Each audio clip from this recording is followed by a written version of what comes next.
All right, today's topic is the spine. And we started out with in our series with the feet and the legs, exploring the structure and energetics of our both our grounding and our bipedal mobility around the planet.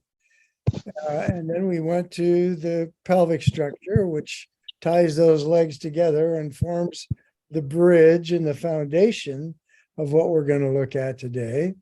Then from there, we went to the shoulder girdle, this big jacket of muscles that now sits on top of my rib cage instead of being my four-leg support system.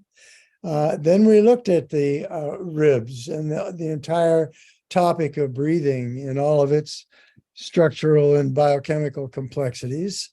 And now, finally today, we are bringing ourselves down to that innermost core structure of our bodies, the spinal column, and all of its splendid complexities.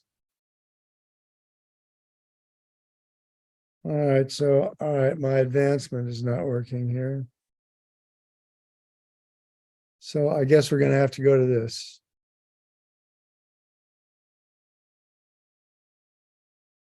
So the spine is the oldest skeletal structure in our bodies.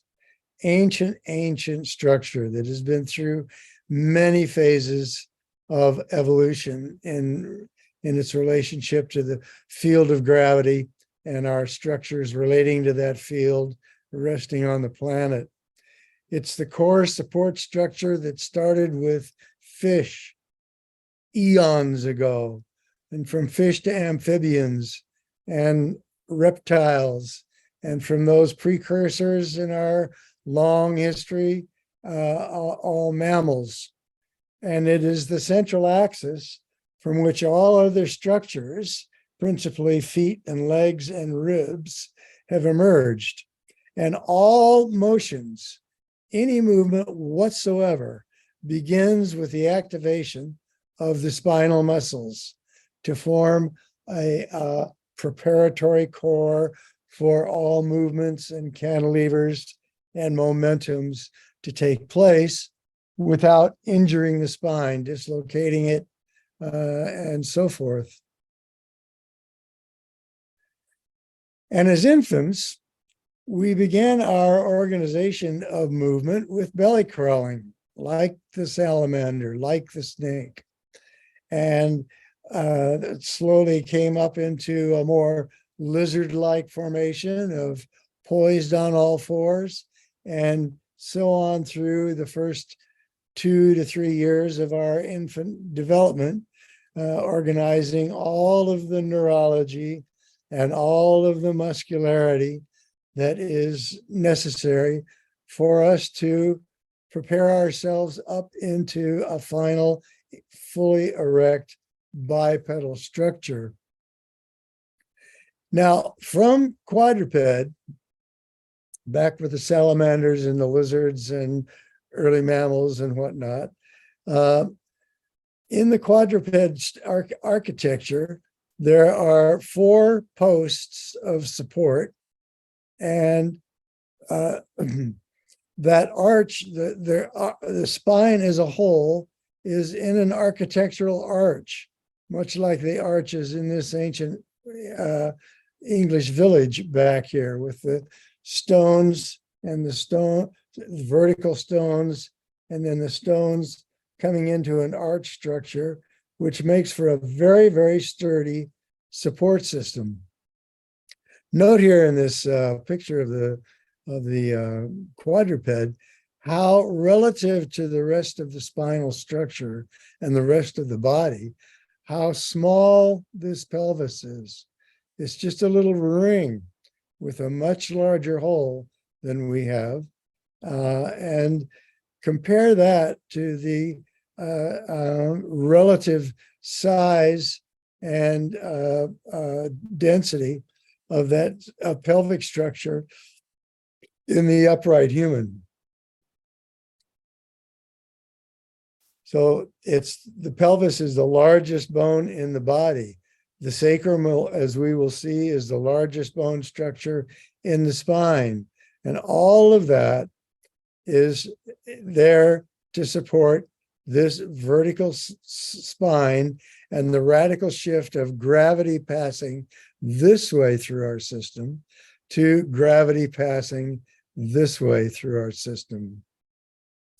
Now, that didn't happen all at once, neither in an infant nor in the long chain of evolutionary development. There are phases from a quadruped to a biped.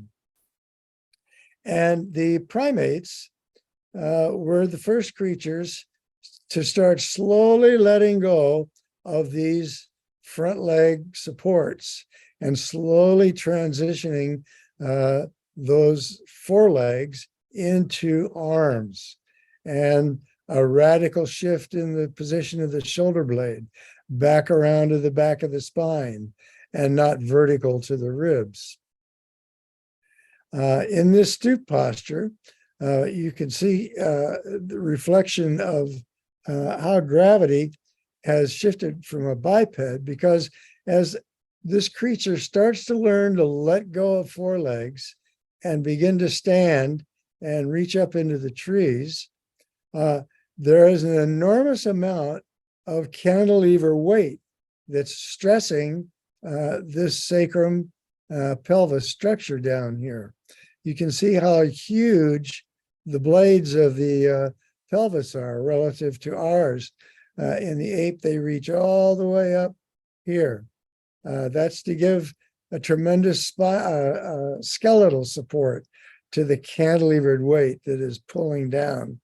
Look how massive the ramuses are that are the attachment for the powerful, large, muscular, powerful hamstrings that is holding this cantilever back in space, so it is in this stoop posture and not falling forward.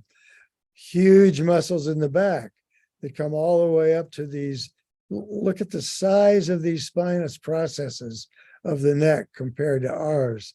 That's because this is the final anchoring point of those spinal muscles that have to contract along this axis to keep this cantilevered weight from falling all the way forward.